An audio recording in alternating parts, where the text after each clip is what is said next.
안녕하십니까. 탐구철학입니다.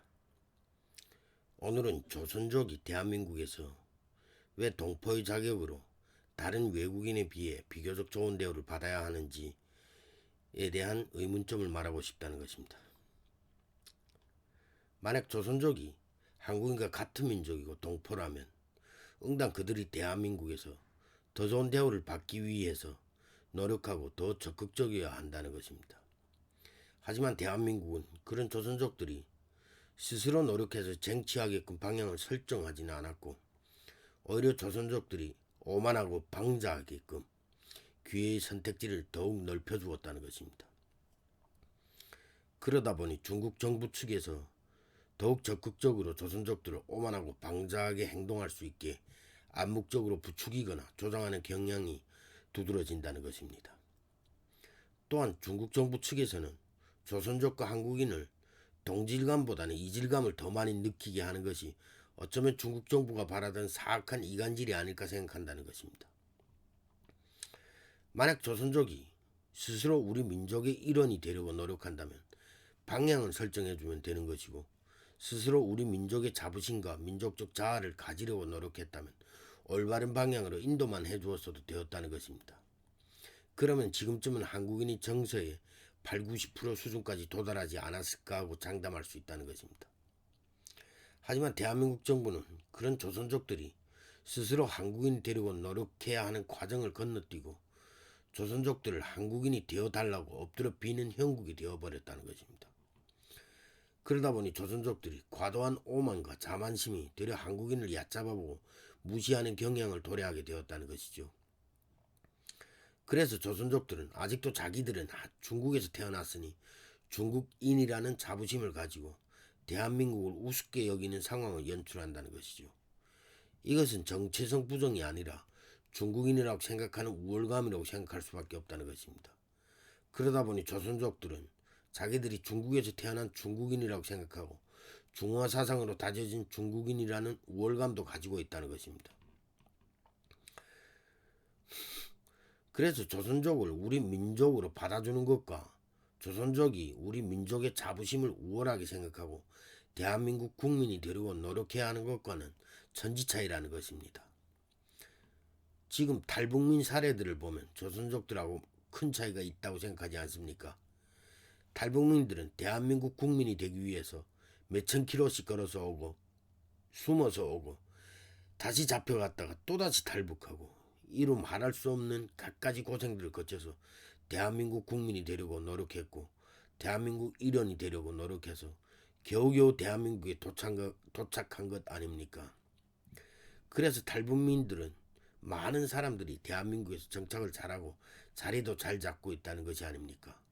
가끔씩 한두 명 나고자가 나오긴 하지만 그래도 대체로 탈북민들은 한국인이 되려고 노력한 사람이기 때문에 이렇게 대한민국에서 조화롭게 살아갈 수도 있다는 것입니다.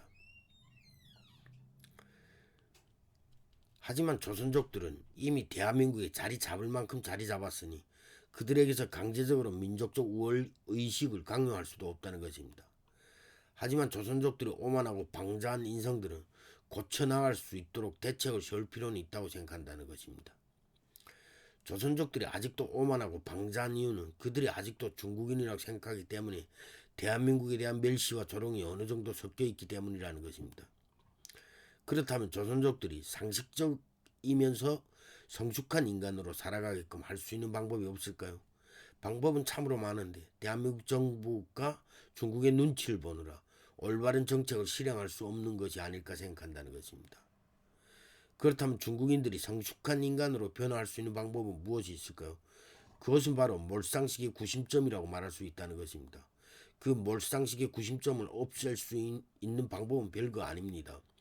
함부로 중국 음식점을 개설하게 하면 안 된다는 것이고 무조건 대한민국 정부가 지정한 장소에 몇 개씩만 엄격한 허가를 받고 개설하게 하면 된다는 것이고 중국인들이 한 곳에 다수가 모이지 못하게 하면 된다는 것입니다. 그렇다면 몰상식의 구심점은 사라질 것이고 사악한 음모들도 사라질 것이라는 것입니다. 지금 탈북민들이 대한민국에 와서 이러한 몰상식의 구심점이 모여있지 않고 각자 흩어져서 각자 각 지역에서 열심히 일할 수 있는 이유도 바로 그것이 아닐까 생각한다는 것입니다. 그 사람들도 만약 중국인들처럼 한 곳에 몰상식을 모아놨다면 똑같이 중국인들처럼 이상한 행동들을 했을 수도 있다는 것입니다. 그래서 북한의 어, 사례들을 저 중국 조선족들한테도 어, 또 다른 방법으로 하나 만들어서 그 사람들이 이 탈북민들처럼 열심히 일할 수 있는 하나 계기를 만들면 좋다는 것입니다. 그리고 개인집에서 마작을 할 수 없게 법적으로 제재를 가하고 특별 관리할 수 있는 장소를 제공해서 전문적으로 마작만 하게끔 하면 된다는 것입니다. 그러면 국가 세금도 정당하게 거둘 수 있고 함부로 까불지도 못하게 하고 일석이조가 된다는 것입니다. 그 다음은 환전소를 불법으로 지정하고 정당하게 은행에서 환전을 하게 은행에서 갖가지 업무를 보게 하면 된다는 것입니다. 하지만 환전소를 아무나 운영하게 하니 보이스피싱이 날개를 달고 날아다니는 것이 아닐까 생각한다는 것입니다. 그 다음은 중국인들이 불법으로 대림동 술집에서 성적인 서비스를 제공하는 행위를 강력하게 단속한다면 그것 또한 몰상식의 구심점을 막을 수 있는 방법이라고 생각한다는 것입니다. 그러면 중국인들도 새로운 지향점을 찾을 것이고 새로운 추구점을 찾을 것이라고 생각할 수 있다는 것입니다. 외국인들이 범죄가 많이 일어난다는 것은 외국인들이 많이 모일 수 있는 몰상식의 구심점을 정부가 제공한다는 것이 아닙니까? 외국인이 이성을 찾지 못하고 방황을 한다는 것은 그들이 그만큼 타락할 수 있는 장소가 집중되어 있기 때문이라고 생각도 할 수 있다는 것입니다. 감사합니다. 오늘은 여기까지 하고 다음에 더 좋은 영상으로 찾아뵙겠습니다.